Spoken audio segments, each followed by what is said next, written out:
As we continue to see, these banks have been completely exposed because they tell us delay, they tell us nothing's going on. And we have another one from Wrath Economy. This was an older one. Citi using Ripple. Of course, it's almost like every bank has sat down across the table at one point or another. It's just a matter of did they pilot the technology or not? Or did they just listen to one of their other banker friends? Oh, it worked good? Okay, we'll wait. We'll do our pre-allocation deals.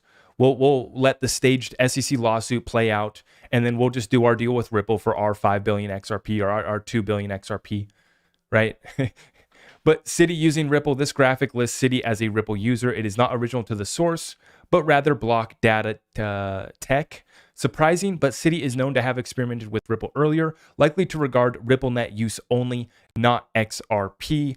In 2020, Leonidas found some Citi exec interviews that mentioned Ripple experiments.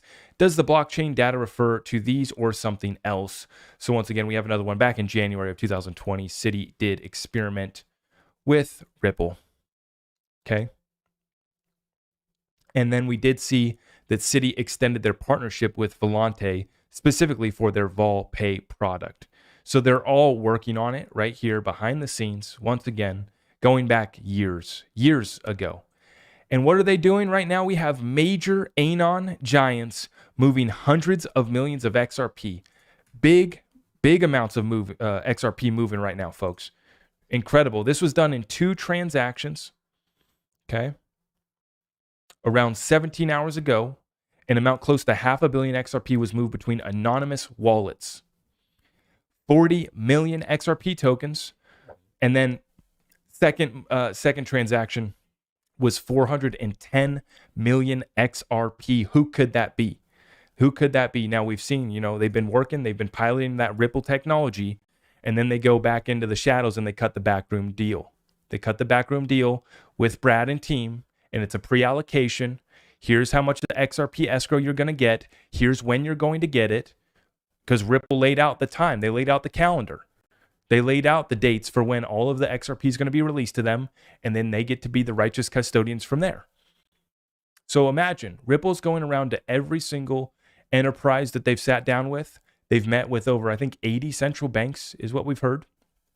And at this point, they've partnered up with hundreds of banks and financial institutions, right? And they have the same thing to sell to everyone. And it's just a matter of which banks, financial institutions, and businesses are going to jump on that opportunity the fastest. And I do not think for a second that some of these players in the West are going to get left behind. I think that they plan on using XRP as a strategic weapon, similar to how Ripple is. They understand that Ripple brought themselves up to a level of the BIS, the IMF. They created an ESDR, which is issued by the IMF. And then they're ready to do all of the clearing and settlement, just like the BIS.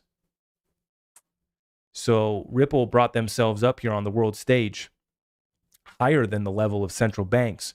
And as they approach these central banks, they have not only the technology to work for real-time payments, but they have the reserve currency. And I think that that's what matters the most here, folks, in this conversation.